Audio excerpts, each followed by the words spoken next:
My first appointment as a Methodist pastor was to a multi-church charge that had us living next door to the church in Bowling Green, Missouri.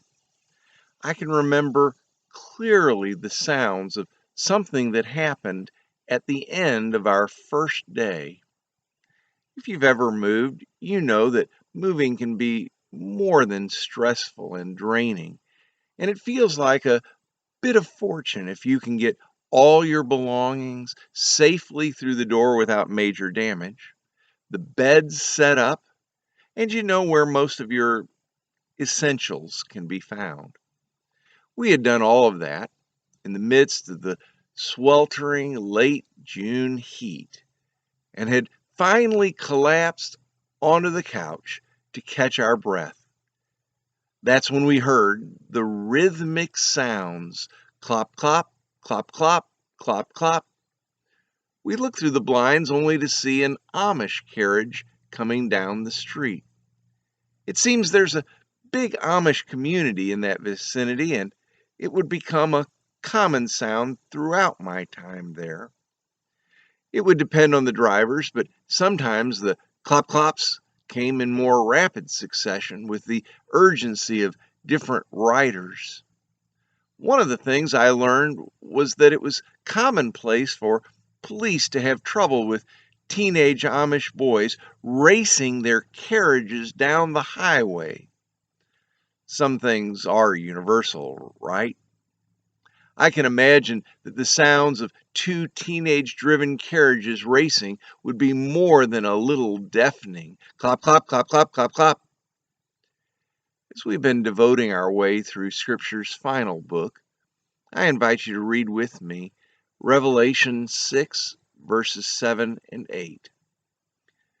When he opened the fourth seal, I heard the voice of the fourth living creature call out, "Come!"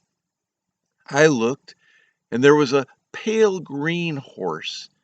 Its rider's name was Death, and Hades followed with him. They were given authority over a fourth of the earth to kill with sword, famine, and pestilence, and by the wild animals of the earth.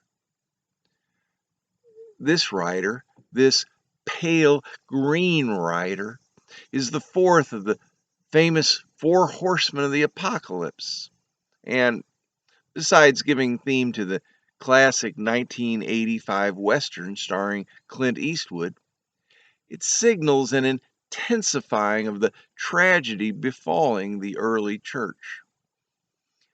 As I've said in previous devotionals, Revelation was written primarily to give pastoral hope to the people of the late first century and early second century church.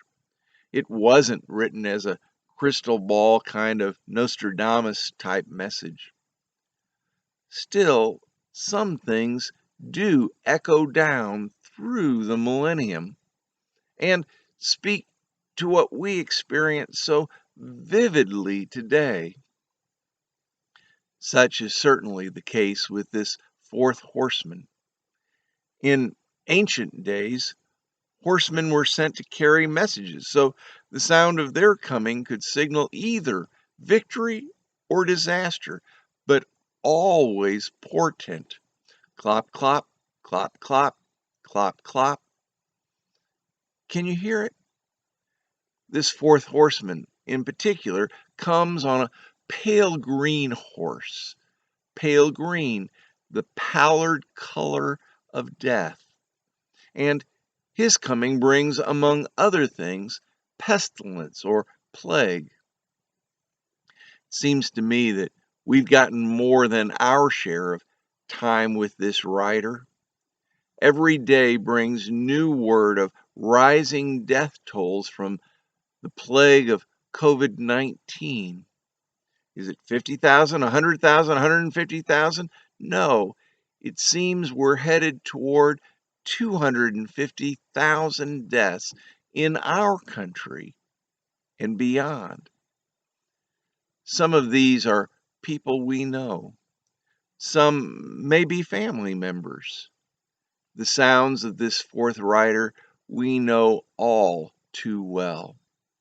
It comes to us in the news channels and the internet and through media everywhere. And sometimes the dreaded message comes by a member of our own families, as it did for me recently when we got word that my sister-in-law had it and was in the hospital.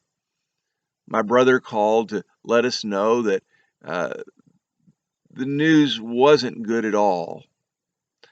Now, some time has passed and she's turned some corners and is back home.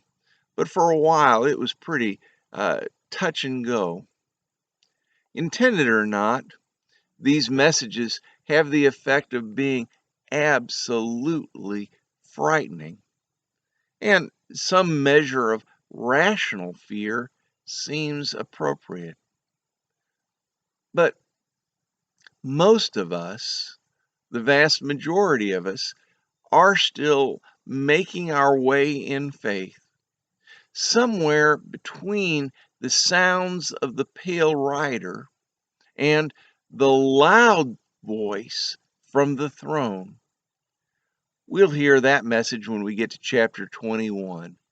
It'll be the voice of God from the throne.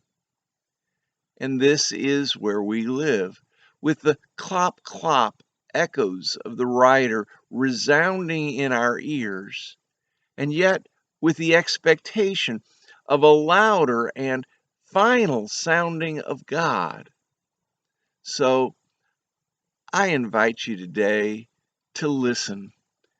Don't ignore the sounds of this pale rider, but don't think for a minute that it will be the last sound our world will ever hear. Blessings this day as you live confident of God's victory in our lives.